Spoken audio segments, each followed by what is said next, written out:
Let us start. I'm going to record now. Exercise 1.2. Exercise 1.2 first question. अगर आप लोगों के पास बुक है, मैं स्टेटमेंट पढ़ लेता हूं.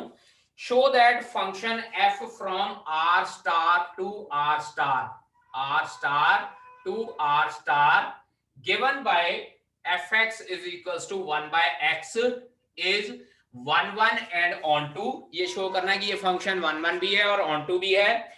Where r star is the set of all non-zero real number. मतलब क्या है, r star डिनोट करता है real number except zero. All real number except zero कर रहा है. और हम लोगों ने ये प्रूव करना है कि ये फंक्शन 1 1 भी है और ऑन टू भी है.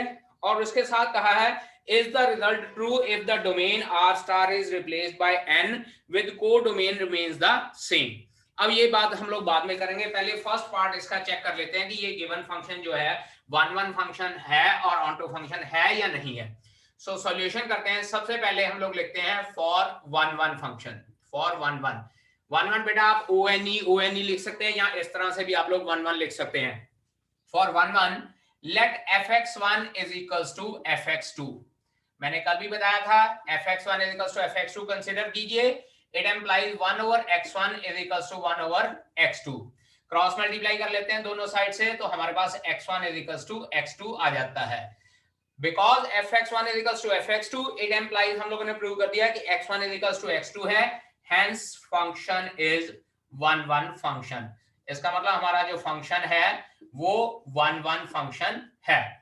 अब बात करते हैं ऑन टू की.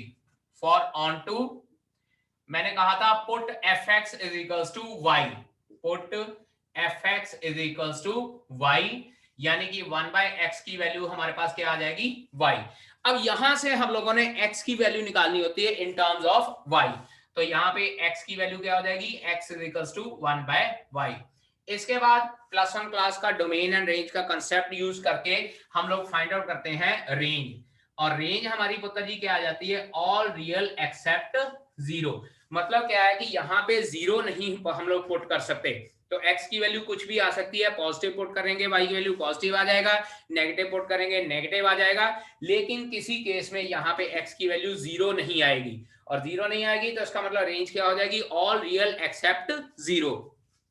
और ऑल रेंज हमारे पास आ गई ऑल रियल एक्सेप्ट जीरो. हम लोग ये लिख सकते हैं which is equal to codomain. Which is equals to codomain of the function. Codomain of function. अगर आप लोग स्टेटमेंट ध्यान से पढ़ें बेटा जी, वहां पे लिखा हुआ था कि r star is all real except zero. ये देखो मैंने सेपरेट करके लिखा हुआ है. तो इसका मतलब codomain was all real number except zero. यहाँ पे रेंज भी मेरे पास वही आ गई, all real number except zero. तो इसका मतलब हो गया range is equals to codomain of the function. Hence given function is onto. Hence given function is onto. इसका मतलब मेरे पास जो गिवन फंक्शन है वो ऑन टू फंक्शन हो जाएगा. ठीक है जी, इतना नोट कीजिए. फिर इसके बाद इसका सेकंड पार्ट डिस्कस करते हैं हम लोग. Now second part of the same question यहाँ पे r star to r star लिखा हुआ था. लेकिन अब की बार हमको ये कहा गया कि अगर डोमेन को मैं कैपिटल N से रिप्लेस कर देता हूं और कोडोमेन रिमेन्स द सेम, तो बताइए ये फंक्शन 1 1 और ऑन टू रहेगा या नहीं रहेगा. बेटा 1 1 पे इसके ऊपर कोई फर्क नहीं पड़ेगा, क्योंकि फिर से हम लोग fx1 is equals to fx2 consider कर लेंगे. सेम उसी तरीके से हम लोग प्रूव कर सकते हैं कि x1 is equals to x2 आ जाएगा, क्योंकि domain remains the same, positive number ही रहेंगे. So the given function is 1 1 only. लेकिन अब अगर बात करें रेंज ऑन टू की, तो अब की बार बेटा यहाँ पे देखिए कोडोमेन मेरे पास वही रही है, r star is equals to r minus zero. अब अगर बात करते हैं ऑन टू फंक्शन की, यही हम लोग करेंगे. Put fx is equals to y, x is equals to y, x is equals to 1 by y. लेकिन बेटा एक चीज ध्यान रखिएगा, अब की बार इसकी range all real number except zero नहीं आएगी. All real number except zero नहीं आएगी, क्योंकि मेरे पास डोमेन है all natural numbers. All natural numbers मेरे पास डोमेन है. और रेंज क्या होती है पुत्र जी, रेंज होती है जब हम लोग डोमेन वैल्यू पुट करते हैं तो आंसर क्या आता है. अब अगर ध्यान दें, ऑल नेचुरल नंबर्स मेरे पास डोमेन है, यानी कि मैं इसमें सिर्फ और सिर्फ पॉजिटिव नंबर पुट कर सकता हूं। और जब मैं इसमें पॉजिटिव नंबर पुट करूंगा तो बेटा जी मेरे पास जो आंसर आएगा वो इस तरह से आएगा, 1, 1/2, 1/3, 1/4 and so on so on so on. Check कीजिए, y की वैल्यू अगर मैं यहाँ पे 1 पुट करता हूँ 1 आ जाएगा, 2 पुट करूंगा 1/2, 3 पुट करूंगा 1/3, 4 पुट करूंगा 1/4 एंड सो ऑन। इसका मतलब क्या हो जाएगा, अब की बार मेरी जो रेंज है वो ऑल रियल नंबर नहीं आएगी एक्सेप्ट 0।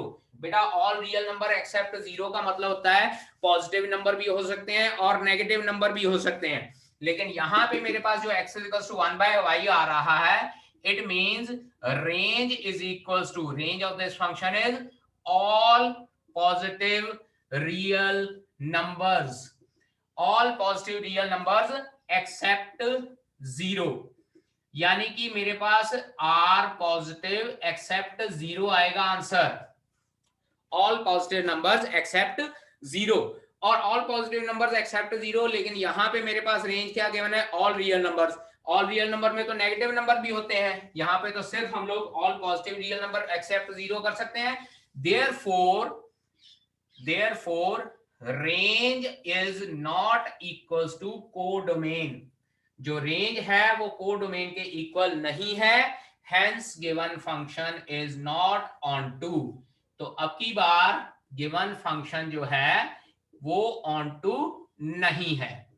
तो इसका मतलब बेटा जी जब भी हम लोगों ने क्वेश्चन करना है, यहाँ पे स्टेटमेंट हम लोगों को क्या गिवन है उसको ध्यान से पढ़ना है कि हम लोगों को natural number to natural number given है, real number to real number given है, क्योंकि यही जो स्टेटमेंट हम लोग को गिवन है यही फर्दर डिफाइन करेगी whether the given function is 1 1 or the given function is onto। तो पहले केस में हमारे पास क्या हो गया, फंक्शन 1 1 भी हो गया, onto भी हो गया, लेकिन जैसे ही हमने इसकी डोमेन चेंज की है, फंक्शन 1 1 तो रहा लेकिन onto चेंज हो गया क्योंकि उसकी रेंज चेंज हो गई है और रेंज कोडोमेन के बराबर नहीं आई है, hence the given function is not onto in second case। Start करते हैं second question. First part, f from natural number to natural number, मतलब डोमेन नेचुरल नंबर है और कोडोमेन भी नेचुरल नंबर है और फंक्शन गिवन है हम लोगों को fx = x²। पहला क्वेश्चन स्टार्ट करते हैं, fx = x²। 1 1 के लिए चेक करते हैं, चेक कीजिए फॉर 1 1 fx1 = fx1 fx2, यानी कि x1² = x2²। अब यहां से बेटा x1 और x2 फाइंड आउट करने के लिए मैं क्या करूंगा, taking square root on both side, दोनों साइड पे स्क्वायर रूट ले लेते हैं, तो इट एम्प्लाइज x1 = x2 आ जाएगा। yesterday I had said कि x1 = x2 भी आ सकता है और x1 = -x2 भी आ सकता है, लेकिन इस केस में माइनस नहीं आएगा क्योंकि हमारे पास डोमेन भी नेचुरल नंबर है, रेंज भी नेचुरल नंबर है, मतलब हमारे पास सिर्फ और सिर्फ पॉजिटिव आंसर ही आएगा। सो जब हम लोग स्क्वायर रूट लेते हैं तो x1 = x2 आ जाता है, therefore फंक्शन इज 1 1। इसका मतलब फंक्शन हमारे पास 1 1 फंक्शन है। अब बात करते हैं फॉर onto। onto फंक्शन की बात करें तो put fx = y, fx = y put करते हैं तो इसका मतलब हमारे पास क्या आ जाएगा, x² = y और x = √y, x² = y और x √y। अब अगर हम लोग रेंज फाइंड आउट करना चाहें पुत्र जी, y की वैल्यू जैसे ही आप लोग x की वैल्यू 1 2 3 वगैरह पुट करेंगे, क्योंकि नेचुरल नंबर आ रहा है, नेचुरल नंबर आ रहा है तो इसका मतलब हमारे पास आंसर क्या आएगा, 1 का स्क्वायर, 2 का स्क्वायर, 3 का स्क्वायर, 4 का स्क्वायर एंड सो ऑन। अब चेक कीजिए, नेचुरल नंबर पुट कर रहे हैं 1 2 3 4, लेकिन आंसर मेरे पास आ रहा है 1 4 9 16 एंड सो ऑन, यानी कि 2 और 3 प्रेजेंट नहीं है, इसके बाद 4 के बाद 5 6 7 8 भी प्रेजेंट नहीं है, तो इसका मतलब क्या हो जाएगी, इसकी रेंज जो है वो नेचुरल नंबर नहीं रहेगी। तो हम लोग क्या कह सकते हैं, range is not natural number which is not equals to codomain. अब लिखना कैसे है आप लोगों ने, यहां लिखेंगे range is not natural number capital N which is not equals to codomain, therefore codomain के इक्वल नहीं है, hence function is not one onto, hence the given function is not onto। ठीक है जी। एक और बात अब इसमें मैं मतलब इसी को दूसरे तरीके से भी बता सकता हूं। यहां पे मैंने आपको कहा है, एग्जांपल लेके मैंने आपको बता दिया कि इसकी रेंज जो है कोडोमेन के बराबर नहीं आई है, therefore the given function is not onto.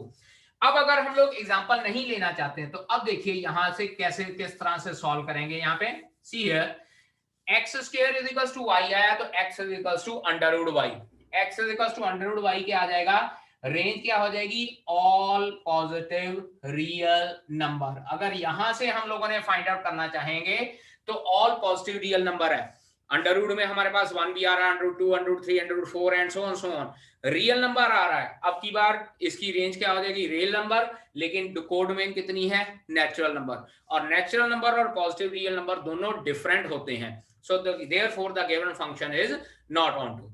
वैसे बेस्ट वे यही रहेगा कि जो मैंने आपको यहाँ पे कहा है कि 1 का स्क्वायर, 2 का स्क्वायर और 3 का स्क्वायर एंड सो ऑन इस तरह से आएगी। So it is it's range is not equal to codomain, therefore the given function is not onto function. Now moving on to the second part. Second part में हम लोग चलते हैं। देखिए अब second part में हम लोगों को given क्या है, इंटीजर्स टू इंटीजर। फंक्शन मेरे पास एक्स स्क्वायर ही है, फंक्शन यही है एक्स स्क्वायर। अब यहाँ पे मैं सेकंड पार्ट डाल रहा हूं, लेकिन अब की बार इंटीजर्स टू इंटीजर्स गिवन है, so we are going to discuss according to integer to integer. In the second part again fx is equals to x square, fx1 is equals to fx2, x1 square is equals to x2 square आ गया। अब दोबारा taking square root. बेटा अब की बात यहाँ पे देखिए डोमेन हमारे पास क्या है, इंटीजर। और बेटा इंटीजर्स हमारे पास पॉजिटिव भी हो सकते हैं और नेगेटिव भी हो सकते हैं, तो इसलिए जब हम लोग यहाँ पे स्क्वायर रूट लेंगे तो प्लस माइनस का साइन हम लोग लगाएंगे दोनों केसेस में। और जब प्लस माइनस का साइन लगाएंगे तो हमारे पास बेटा x1 is equals to x2 नहीं आएगा, either x1 is equals to x2 आ जाएगा, यानी कि दोनों साइड पे प्लस ले लेंगे, और minus x1 is equals to minus x2 आ जाएगा, यानी कि फिर से दोनों साइड पे नेगेटिव साइन ले लेंगे। एक बार प्लस का साइन ले लीजिए, एक बार माइनस का साइन ले लीजिए, तो हमारे पास इस तरह से आ जाएगा। यहां से तो 1 1 हो गया, यहां पे भी माइनस माइनस कट गया, 1 1 हो गया, लेकिन बेटा जी x1 is equals to minus x2 second case आ गया कि नहीं आ गया। तो मैंने पिछले लेक्चर में बताया था कि अगर ट्रू प्रूव करना है तो हर एक केस के लिए ट्रू होना चाहिए, लेकिन अगर फॉल्स हो गया तो किसी एक केस के लिए भी फॉल्स प्रूव कर दीजिए, that will be false.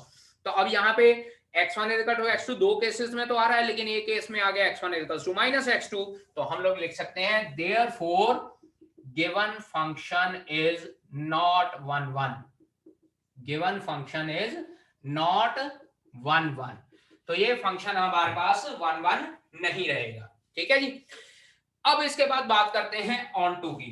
Now let us talk about onto function second part. अब ध्यान दीजिएगा यहां पे मेरे पास इंटीजर्स हैं, इंटीजर्स में फॉर ऑन टू, फिर वही बात put fx is equals to y। जब fx को y के इक्वल पुट करते हैं it implies x square is equals to y। ठीक है जी, X square is equals to मेरे पास क्या आ जाएगा, y आ जाएगा। तो यहां से x की value plus minus root y। दो तरीके से इसकी रेंज डिफाइन करेंगे। पहला तरीका यहीं पे डिस्कस करते हैं। अब बेटा यहाँ पे अगर मैं इंटीजर्स की वैल्यू पुट करता हूं, x की वैल्यू इंटीजर पुट करता हूं, यानी कि माइनस भी, जीरो भी और प्लस भी, मेरे पास आंसर हमेशा आएगा 0, 1 का स्क्वायर, 2 का स्क्वायर, 3 का स्क्वायर एंड सो ऑन, यानी कि सिर्फ और सिर्फ पॉजिटिव नंबर आएंगे, और वो भी जो परफेक्ट स्क्वायर हैं। कोडोमेन क्या है, ऑल इंटीजर्स। इंटीजर्स में नेगेटिव नंबर भी आते हैं, पॉजिटिव नंबर भी आते हैं, जीरो भी आते हैं, but it contains only positive numbers. Positive numbers है, hence range is not equals to codomain. Range जो है वो कोडोमेन के इक्वल नहीं है, therefore given function is not onto, given function is not onto function. ठीक है। नाउ इस क्वेश्चन की तरफ ध्यान दीजिएगा। Fourth part fx is equals to x cube, natural number to natural number है। नाउ फॉर 1 1 हम लोग क्या करते हैं, fx1 is equals to fx2, it implies x1 cube is equals to x2 cube. अब बेटा जी यहां से x1 is equals to x2 लेना है तो taking cube root on both side, और जब क्यूब रूट लेते हैं तो हमारे पास आंसर आ जाएगा x1 is equals to x2। बेटा एक बात ध्यान रखिएगा, जनरली स्टूडेंट जब क्यूब रूट लेते हैं ना तो इस तरह से plus minus x1 is equals two plus minus x2 कर देते हैं, वो गलत होता है। क्यूब रूट में हम लोग इस तरह से प्लस माइनस का साइन नहीं लगाते, क्योंकि जब क्यूब नेगेटिव नंबर का क्यूब नेगेटिव ही होता है, पॉजिटिव नंबर का क्यूब पॉजिटिव होता है, इसीलिए we are not going to apply that plus minus sign directly. x1 cube is equals to x2 cube, therefore x1 is equals to x2, hence function is 1 1, hence function is 1 1 function। चलिए अब बात करते हैं onto function की।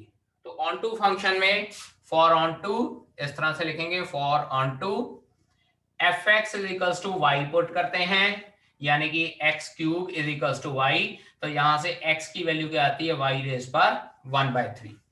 ठीक है, अब range find out करना चाहें, x की value natural number to natural number put करनी है, तो रेंज मेरे पास क्या आ रही है बेटा, 1 का क्यूब, 2 का क्यूब, 3 का क्यूब, 4 का क्यूब एंड सो ऑन।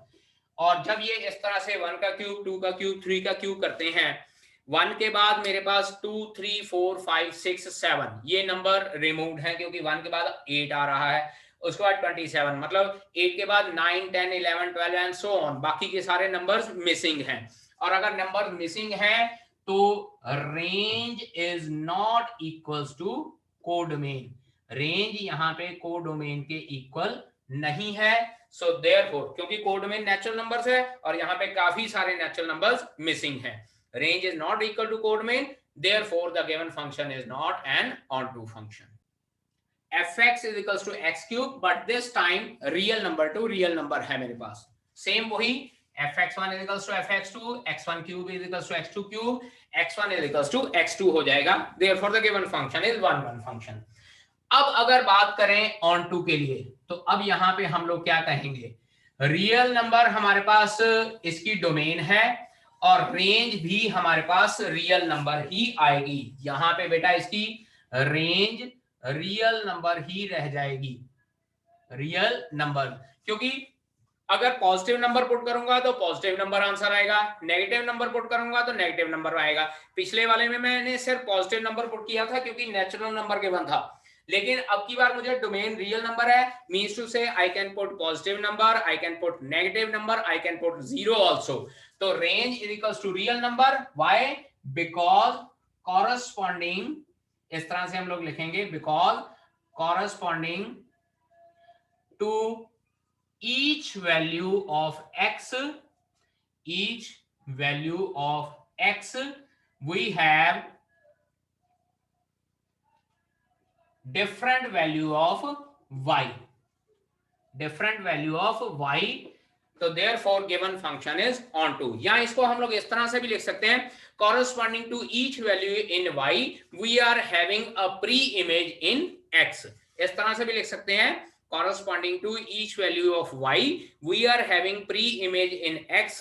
इसका मतलब जो दूसरा सेट है उसके के सारे एलिमेंट्स ऑक्यूपाइड हैं क्योंकि उनकी प्री इमेज प्रेजेंट है, और अगर उनकी प्री इमेज प्रेजेंट है therefore the given function is onto।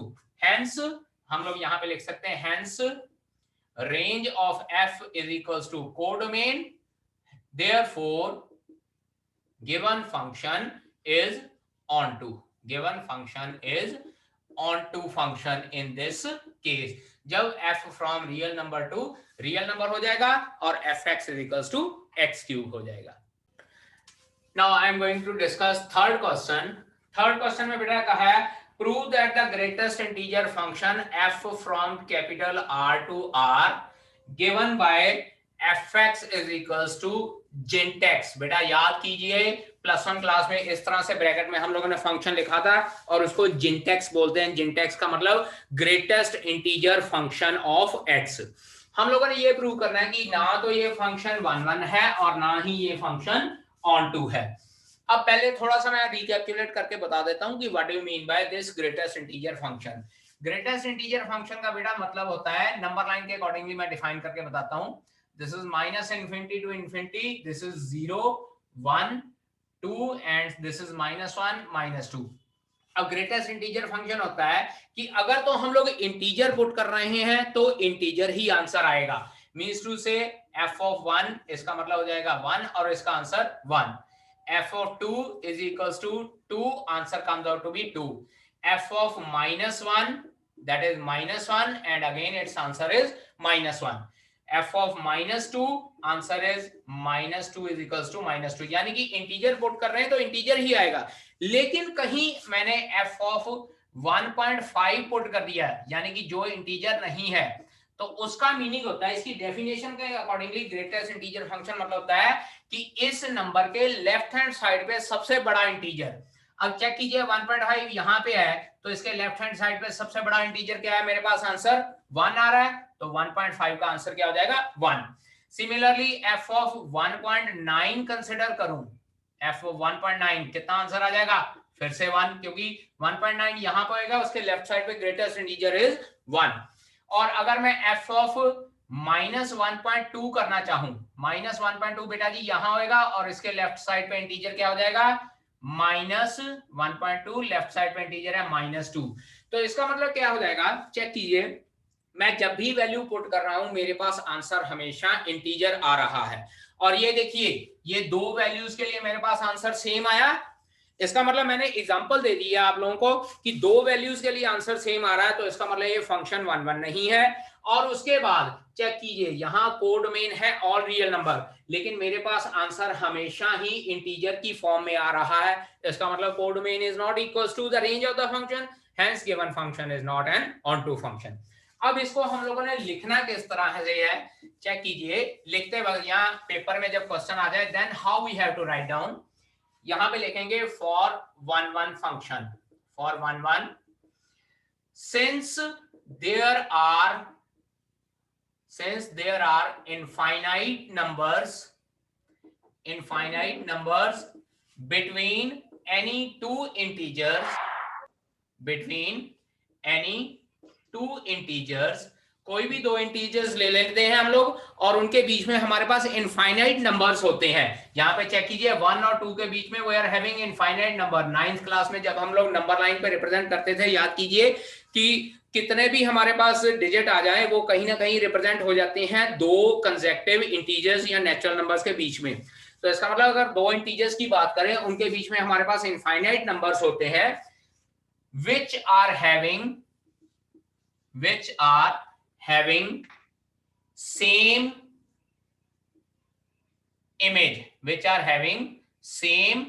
image, therefore given function is not 1 1 function।